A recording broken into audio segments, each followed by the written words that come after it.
Bismillahirrahmanirrahim.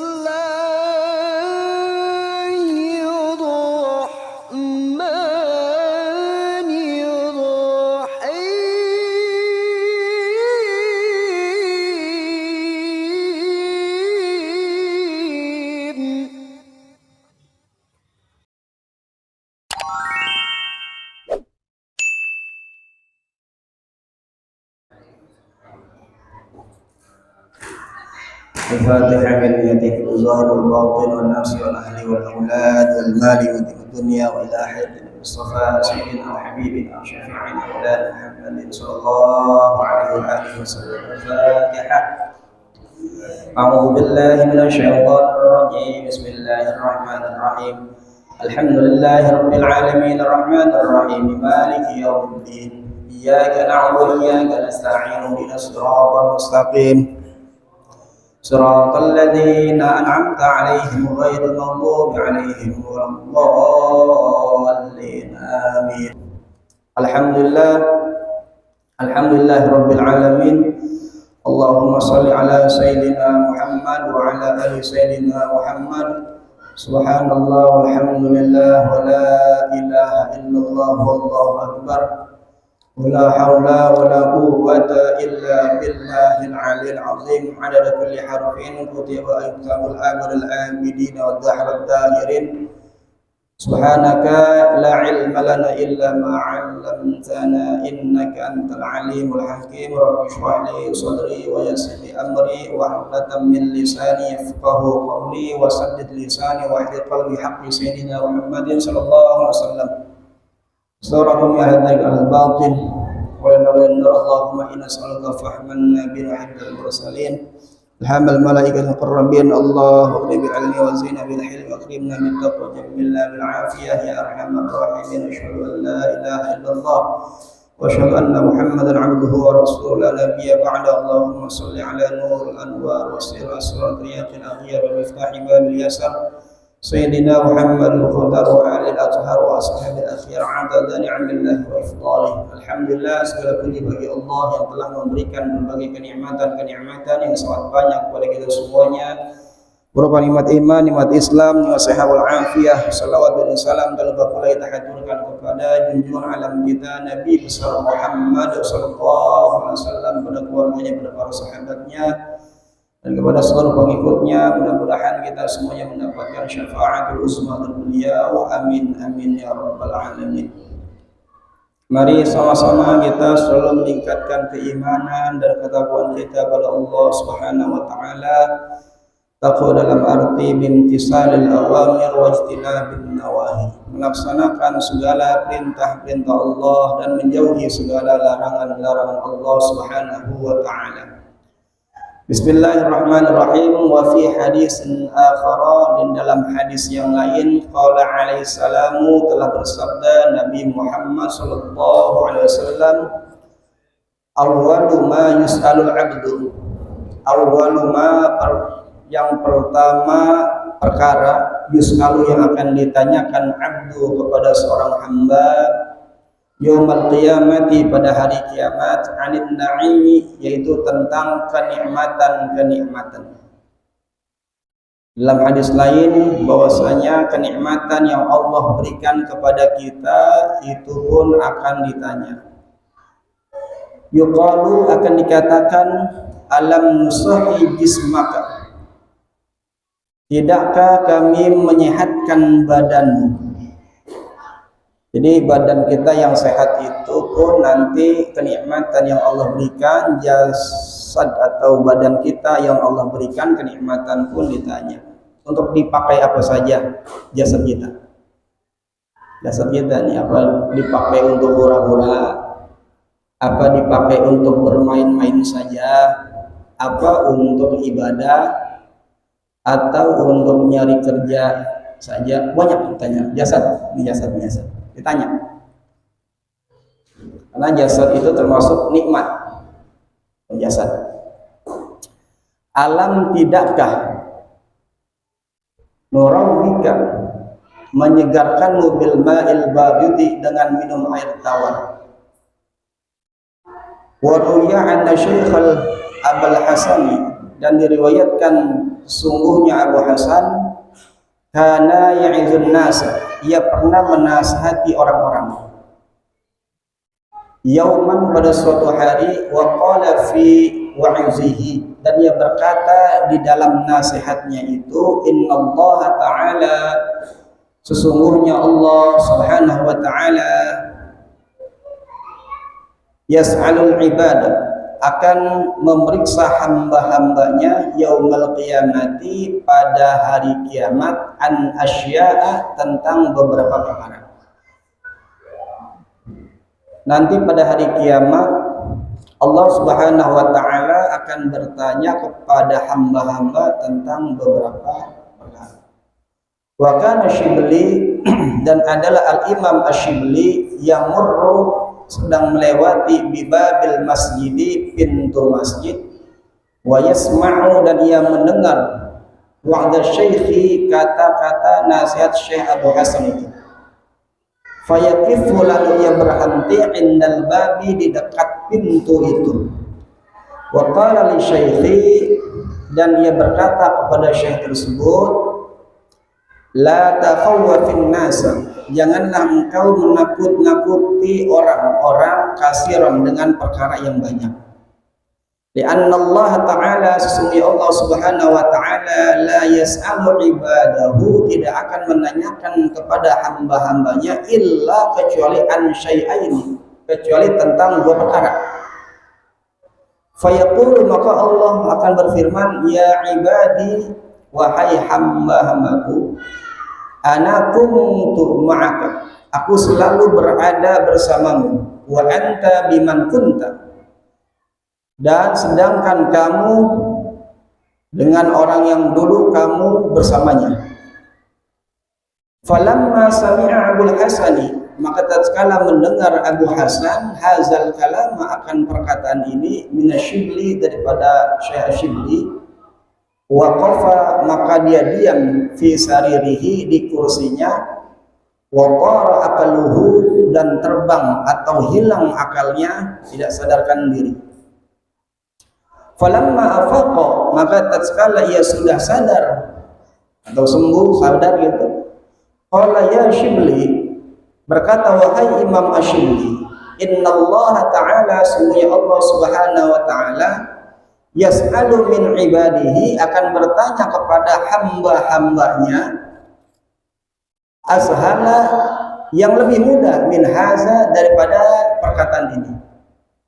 Wa yaqulu, dan akan berfirman Allah, ya abdi, wahai hambaku, ma gharraka, apa yang telah memperdayakan kamu, atau apa yang telah membuat kau durhaka, bi rabbikal karimi, terhadap Tuhan yang maha pemurah. Hatta, sehingga, asaita, kamu durhaka, amri, terhadap perintahku. Kata Allah, apa yang menyebabkan kamu itu durhaka kepadaku, sehingga kamu itu tidak mau mentaati tentang perintah-perintahku. Perintah itu bimtisal awamir wajtinabin nawahi, melaksanakan segala perintah-perintah Allah dan menjauhi segala larangan Allah. Kenapa ketika diperintahkan Allah kamu durhaka? Apa penyebabnya? Gitu. Disuruh sholat nggak mau sholat, disuruh puasa nggak mau puasa Ramadan, disuruh nyari ilmu nggak mau dia. Kan perintah semuanya. Disuruh zakat dia nggak mau. Apa yang menyebabkan engkau durhaka sehingga kamu tidak mau mentaati perintah-perintahnya? Mau sholat itu kan perintah Allah, sholat perintah Allah, bukan perintah Allah. Puasa Ramadan perintah Allah. Tapi kenapa kamu tidak mau melaksanakan perintah Allah? Kenapa kau durhaka? Nggak mau. Kenapa? Waruwiyah, dan diriwayatkan, lamma quri'at, tatkala dibaca hazil ayat itu, akan ayat ini, qala Ali radhiyallahu ta'ala anhu, telah berkata Sayyidina Ali radhiyallahu anhu, ma gharrani, telah memperdayakan kepadaku, bi rabbi, dengan durhaka kepada Tuhanku, illa jahli, kecuali kebodohanku. Kenapa enggak sholat? Karena saya bodoh. Kenapa bodoh? Nggak mau belajar, nggak tahu bahwa itu perintah Allah. Jadi Ditanya tuh nanti perintah-perintah Allah yang harus kita kerjakan ternyata kita tinggalkan. Apa tuh? Ditanya apa sebabnya? Wa qala Fudail bin Iyad, dan berkata Fudail bin Iyad rahimahullah taala, semoga Allah merahmati kepada beliau. Lau sa'alani, jika seandainya bertanya kepadaku, Rabbi Tuhanku, ma gharraka, apa yang memperdayakan kepadamu, saya akan menjawab, gharrani sataruka. Qala Abu Bakrin al-Warraqu rahimahullah ta'ala, lau sa'alani Rabbi ma gharraka aqulu, tidak memperdayakan kepadaku atau tutup engkau. Berkata Abu Bakar al-Warraq, gharrani karamuka.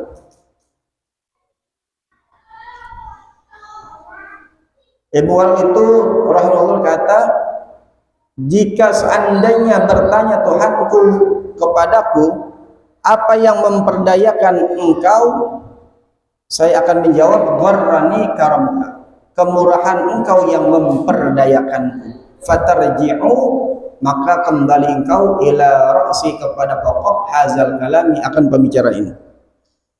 Jadi ada orang ditanya, kenapa engkau berhaka? Tadi bodoh. Ada yang jawab, karena engkau sangat pemurah ya Allah, sehingga berani gitu melawan daripada perintah Allah. Jadi begitu. Fatarji'u, maka kembali engkau ila ra'si, kepada pokok hazal kalami, akan tujuan ini, wal ayat, dan ayat. Walamma kana al-kufar, dan tatkala ada orang-orang kafir itu la yuqirruna bi wahdaniyatillahi ta'ala, tidak menetapkan dengan wahdaniyahnya Allah Subhanahu wa taala. Qala Allah berfirman, wa ayatul lahul ardul maitatu ahyainaha wa akhrajna minha habban faminhu ya'kulun. Wa ayatun, dan suatu tanda kebesaran Allah, lahum, bagi mereka, al-ardu adalah bumi, al-maitatu yang mati atau tandus, ahyainaha, kami hidupkan bumi itu, wa akhrajna, dan kami keluarkan minha, darinya, habban, biji-bijian, faminhu, maka dari bijian itu, ya'kuluna, mereka makan, ahyainaha, kami hidupkan bumi itu, bil mawari, dengan air hujan, fakharaja, lalu keluar, minha, daripadanya, al-hintat, itu gandum, wasya'ir, dan jagung, wasairul hububi, dan biji-bijian yang lainnya, famin ba'dil hububi, maka di antara sebagian biji-bijian itu, ya'kuluna, mereka makan, wa hazil ayah, dan ayat ini dalilun, menunjukkan lil ibadi, bagi hamba-hamba, bi anna Allah ta'ala, bahwasanya Allah Subhanahu wa taala, yuhil ardal maitata, yang menghidupkan tanah yang sudah mati, bi ikhrajil hububati, dengan mengeluarkan biji-bijian, fa huwa qadirun, maka dia itu, Allah adalah maha berkuasa. Ada tanah gersang, tandus gitu, ya kan, nggak ada pohonan apa, disiramnya hujan, jadi pohon tanah tersebut yang tadi gersang, hujan, akhirnya tumbuhlah pepohonan, biji-bijian. Itu atas apa tuh? Atas kehendak daripada Allah Subhanahu wa taala. Mampu Allah, gampang. Begitu pula Allah menghidupkan orang yang sudah meninggal dunia, sudah mati. Karena ada orang yang beranggapan bahwasanya manusia itu ketika mati selesai perkaranya, nggak ada masalah. Banyak yang berkeyakinan seperti itu. Tapi kita, orang Islam, Ahlussunnah wal Jamaah, yakin bahwasanya ketika orang sudah meninggal dunia, dia mempertanggungjawabkan segala amal perbuatannya selama di alam dunia. Ya, orang kufar di antaranya nggak percaya, harus mati udah selesai begitu saja, nggak ada urusan lagi katanya, selesai perkara, orang mati selesai udah. Kalau kita enggak, ketika orang sudah meninggal dunia, selesai nggak perkaranya? Perkara dunia selesai, tapi perkara akhiratnya belum selesai. Perkara akhirat untuk apa? Untuk mempertanggungjawabkan amal ibadah dia selama di alam dunia. Jadi kalau di alam dunia kita misalkan beribadah, ya kan, dengan benar-benar sungguh-sungguh, nanti Allah berikan pahala di akhirat. Karena bahwasanya nanti kita akan dibangkitkan kembali. Di dalam surat Al-Quran, bahwasanya manusia itu dimatikan 2 kali, dihidupkan 2 kali. Manusia itu, dalam Quran gitu. Kapan kita mati? Dulu zaman ajali, zaman ruh, nggak ada jasad, mati. Masuk ke alam dunia, hidup. Udah 2, mati sudah hidup, dan ruh. Nanti mati lagi. Masuk kemana tuh? Alam kubur. Berarti udah 2 mati. Yang keempat, hidup lagi kapan? Ketika ditiup sangkakala oleh malaikat hidup lagi nanti kita. Dan orang-orang kufar tidak mempercayai bahwasanya orang yang sudah mati itu hidup kembali. Tidak percaya. Dan banyak yang orang kufar itu mempercayai bahwasanya orang susah meninggal, apalagi ateis yang tidak beragama, udah selesai ini, habis begitu saja. Tapi kita enggak. Di alam dunia ada pertanggungjawaban akhirat, yang akhirat itu ya kan akan direkam segala gerak-gerik kita selama di alam dunia. Jadi yang enak bagaimana, percaya dengan akhirat atau kita tidak percaya dan akhirat? Percaya dan akhirat. Seandainya akhirat itu nggak ada, kita aman. Tapi kalau seandainya akhirat itu memang benar berada dan memang pasti ada, selamat kita. Artinya apa? Di dunia itu kita jadilah menjadi orang yang baik, jangan jahat. Ketika jadi orang baik, kita beragama, berkeyakinan bahwasanya Allah sebagai Tuhan kita, Nabi Muhammad sebagai utusan kita, kita yakin terus sampai meninggal, ternyata dibangkitkan oleh Allah Subhanahu wa taala, ternyata inna dina indallahil Islam. Sungguh agama yang benar yang diridhoi Allah agama Islam. Selamat gak kita? Selamat. Karena banyak orang pemikiran mindset itu, ya orang mati ya udah selesai, nggak ada perkara lagi, nggak ada dibangunin, nggak ada itu, nggak selesai. Dan itu pernah terjadi. Maka Nabi Allah Isa alaihissalam membangkitkan orang yang sudah meninggal dunia. Iya, itu diantaranya kisah Nabi Allah Isa alaihissalam membangunkan daripada putra Nabi Nuh Syam. Itu diantaranya karena pada waktu itu dia tidak percaya bahwa orang mati itu dapat hidup kembali. Lalu dibangunkan dengan izin Allah, doa Nabi Allah Isa alaihissalam, "Gur, wahai Syam, bangun wahai Syam." Bangkit putranya Nabi Nuh. Apa tuh? Karena pada waktu itu orang tidak percaya bahwasanya orang mati itu pasti akan hidup kembali. Biarpun kita miskin di dunia, biarpun kita sengsara di dunia, tapi jangan sampai lepas iman. Tapi kita mah insya Allah kita di perumahan, semiskin-miskinnya kita di perumahan, yang namanya mie rebus telur minyak mah ada insya Allah, ya. Uang nggak punya beras, jualannya itu TV. Dapat beras, ya. Nggak punya anak belum bayaran sekolah, jual aja motor. Bisa nggak? Bisa, jual aja. Daripada anak nggak sekolah, kalau kita menangkring di motor bayar anak kagak sekolah, jual aja motor. Yang penting anak sekolah. Iya. Jadi ada orang-orang yang berkeyakinan bahwasanya setelah mati itu nggak ada lagi urusan kita. Kata Allah, Allah membangkitkan orang yang sudah mati hidup kembali. Untuk apa? Untuk mempertanggungjawabkan selama dia hidup di alam dunia. Maka hati-hati kita hidup dunia, hati-hati kita. Walaupun kita ibaratnya kadang cuek kadang ya agak error dikit dah gitu ya. Manusia biasa kayak mobil tuh, mobil lagi jalan nyerempet dikit mah wajar, asal jangan nabrak aja begitu ya. Manusia juga sama ya, kalau nyerempet dikit ya namanya lagi perjalanan, tapi ada taubat kan begitu, jangan sampai gitu.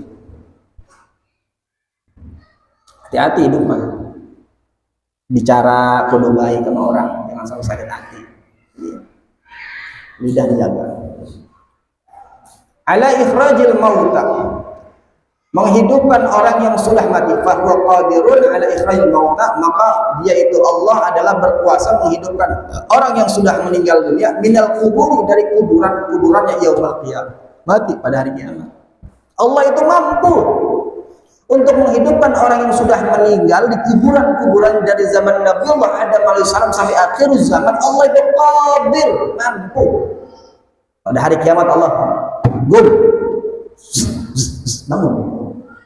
Ngapain tuh bangun? Mempertanggungjawabkan segala amal ibadah. Mampu Allah. Maka jangan disangka orang selesai urusan dunia itu kelar.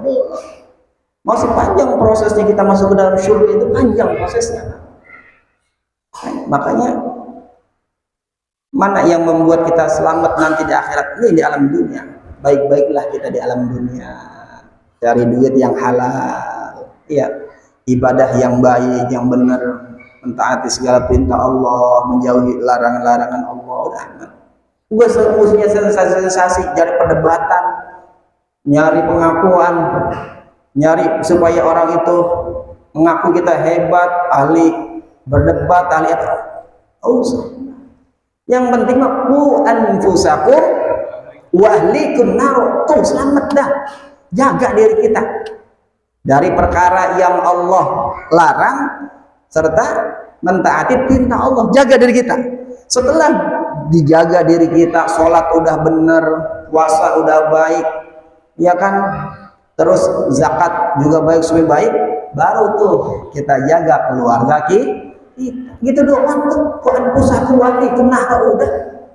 Nggak ada yang bilang jagalah tetanggamu, jagalah CLBK, nggak ada.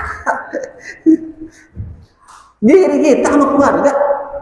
Saya yakin kalau orang berpedoman Quran pusatku ahlikum itu aman. Yakin saya. Bener gak? Bener. Kita jaga diri kita nih dari perkara-perkara yang buruk, dari perkara-perkara maksiat. Kita melaksanakan segala perintah Allah, kita jaga diri kita jaga tetangga kita, jaga keluarga kita, maka semuanya aman. Anak kita nggak usil sama orang, kan gitu. Iya. Dan kadang kita suka iseng juga sih kadang kita. Apa tuh isengnya? Pengen tahu urusan orang. Kata Nabi apa? Min husnil mar'ati tarkuhu ma la ya'nihi. Sebaik-baik manusia adalah orang yang meninggalkan yang bukan urusannya. Artinya jangan kepo. Kalau tidak mah ada urusan jangan kepo, ya kan? Udah nggak mau tahu udah apaan, kayak mau ada berita apa, kayak udah takbir aja. Al Nabi bilang begitu, min husnil mar'ati tarkuhu ma la ya'nihi.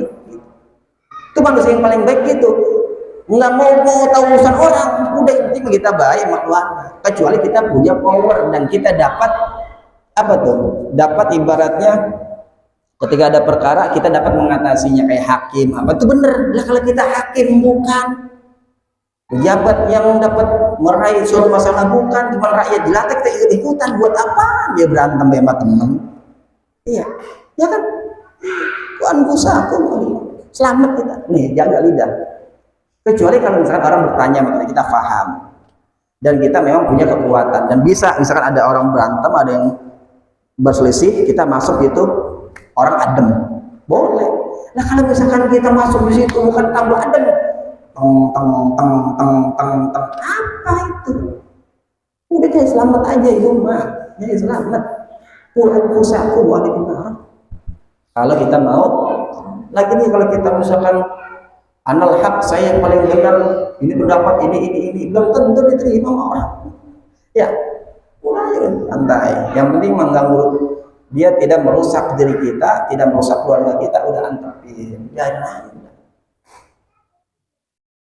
Kecuali memang mempunyai kekuatan orang. Lah nggak ada kekuatan. Ngomong dengerin orang. Ada orang debat di WA, debat. Kita ngomong, kira-kira orang terima nggak? Kagak bakalan. Kecuali kita punya kekuatan yang bisa meroleh itu. Kadang-kadang grup banyak Pak Guru. Saya grup banyak dari grup sekolahan mana apa banyak. Grup kadang berbuat itu ya. Wow. Jadi timbul sopin tapi timbul entah mau apa ya. Lah jaga itu kita. Yang enak-enak aja udah, yang baik-baik aja. Wa huwa wahidun, dan dia itu yang Maha Esa Allah. La syarika lahu, tidak ada sekutu bagi Allah. Fi mulki, di dalam kerajaannya. وجعلنا فيها جنات من نخيل وأعناب وفجرنا فيها من العيون ليأكلوا من ثمره وما عملته أيديهم أفلا يشكرون.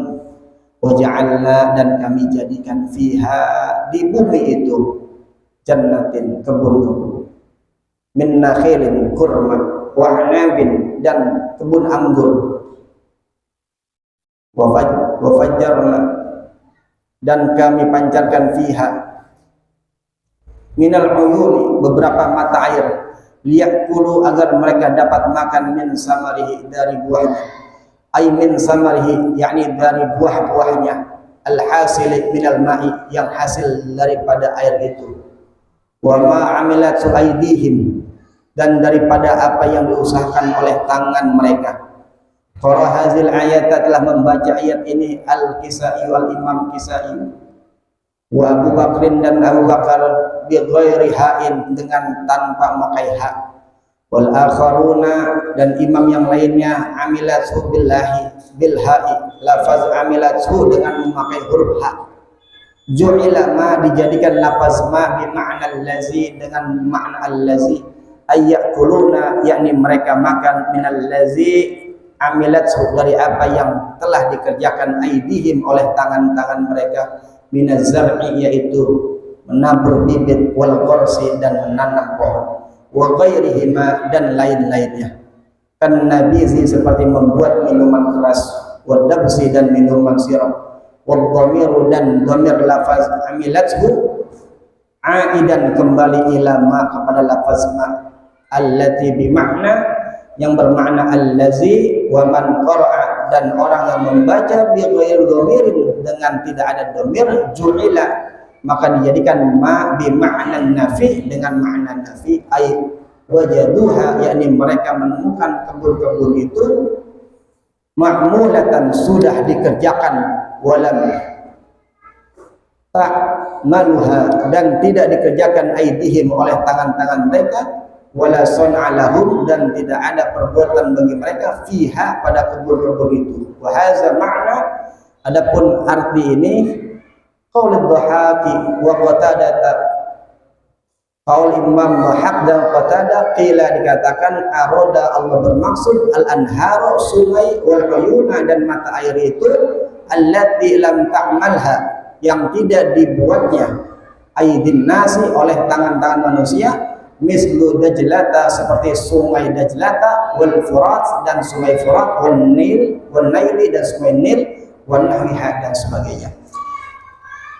Ada yang dibuat oleh manusia dan ada yang tidak dibuat oleh manusia, kayak sungai Furat, sungai Nil, dan sungai Dajlah, itu bukan buatan manusia, bukan. Sungai Nil bukan manusia. Jadi tumbuh-tumbuhan, ada yang ditaburkan oleh manusia, kan gitu. Terus kalau ditanya, itu yang namanya pohon anggur, mangga, dulu ada apa enggak? Kan begitu. Jambu di pohonnya. Sebelum ada manusia cuma dua, Nabi Adam, Siti Hawa. Kira-kira ketika Nabi Adam, Siti Hawa, itu pohon mangga, pohon apel, jeruk, ada apa enggak? Ada apa enggak? Ada, Pak. Yang nanam siapa? Siapa yang nanam? Kan gitu. Sungai Nil enggak ada. Allah. Maka ada orang masalah dunia, takut dengan masalah dunia. Padahal sebelum Nabi Adam diciptakan, dunia udah ada, udah siapin. Sebelum Nabi Adam sudah Hawa diciptakan, dunia sudah ada. Artinya apa? Amal rezekinya jangan takut, udah disiapin sama Allah, disiapin. Cuman kadang keyakinan kita aja yang kurang. Apa benar sih? Apa benar sih? Gitu. Dunia mau disiapin Allah. Tinggal kita mau apa enggak. Afala yashkurun, maka mengapa mereka tidak bersyukur nikmat Allah Ta'ala akan nikmat Allah Subhanahu wa Ta'ala. Ada yang dari perbuatan manusia, tumbuh-tumbuh, ada yang langsung dari Allah Subhanahu wa Ta'ala, seperti sungai Nil, Furat, Dajlah, itu bukan buatan manusia, yang sudah ada. Sebelum manusia ada, sudah ada. Siapa yang ya Allah Subhanahu wa Ta'ala. Jadi kalau kita misalkan satu RT ini nanam pohon cabai satu RT, jika cabai mahal kita nggak kekurangan cabai kan gitu. Cuma sekarang kan nanam susah Pak, apalagi perumahan. Jarang saya lihat tuh perumahan itu misalkan ada nanam satu pohon kompak gitu, yang manfaat.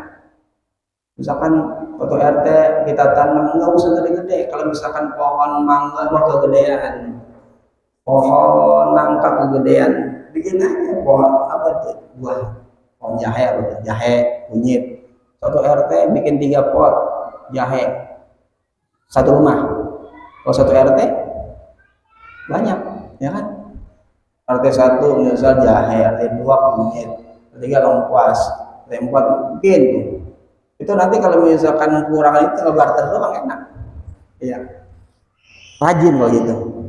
Padahal tumbuh-tumbuhan itu di kita itu gampang numbuhnya, Pak. Gampang numbuhnya. Nah, pada kesempatan kali ini pembahasan kita itu tentang nikmat yang Allah berikan kepada kita. Apakah kita termasuk orang-orang yang bersyukur kepada Allah atau orang-orang yang kufur kepada Allah? Maka nikmat yang Allah berikan kepada kita itu pun nanti akan ditanya. Nikmat sehat apa ditanya, sehat kita digunakan untuk apa, nikmat usia kita digunakan untuk apa, semua dipertanggungjawabkan di hadapan Allah Subhanahu wa Ta'ala. Kenapa? Karena kita itu setelah mati meninggal dunia akan diminta pertanggungjawaban di hadapan Allah. Bukan berarti setelah meninggal kita lepas dari tanggung jawab, enggak. Ada pertanyaan-pertanyaan, karena di alam barzah itu, di alam kubur itu, ya kan, kalau kita selamat di alam kubur, maka nanti melewati pos-pos berikutnya kita akan selamat. Dan orang yang selamat daripada siksa kubur adalah diantaranya yang jelas orang yang tidak meninggalkan sholat jamaah. Jelas. Orang yang tidak meninggalkan sholat jamaah nanti akan terbebas daripada siksa kubur. Karena kubur itu luar biasa, pertanyaannya luar biasa. Mudah-mudahan aku sampaikan manfaatnya. Wabillahi khusus untuk diri saya dan untuk bapak sekalian, dan mudah-mudahan kita selalu diberikan hidayah, taufik dan inayah, diberikan kekuatan zahir maupun batin, diberikan Allah Subhanahu wa Ta'ala untuk selalu menimba mencari ilmu Allah Subhanahu wa Ta'ala, untuk memperbaiki ibadah-ibadah kita yang kurang, untuk meningkatkan ibadah-ibadah kita yang pada kendor, untuk meningkatkan daripada ibadah kita yang biasa-biasa saja menjadi luar biasa. Al-Fatihah. Bismillahirrahmanirrahim. Alhamdulillahirabbil alamin arrahmanir rahim maliki yaumiddin iyyaka na'budu wa iyyaka nasta'in ihdinas siratal mustaqim siratal ladzina an'amta 'alaihim ghairil maghdubi 'alaihim waladdallin amin. Kurang lebihnya saya mohon maaf. Wassalamualaikum warahmatullahi wabarakatuh.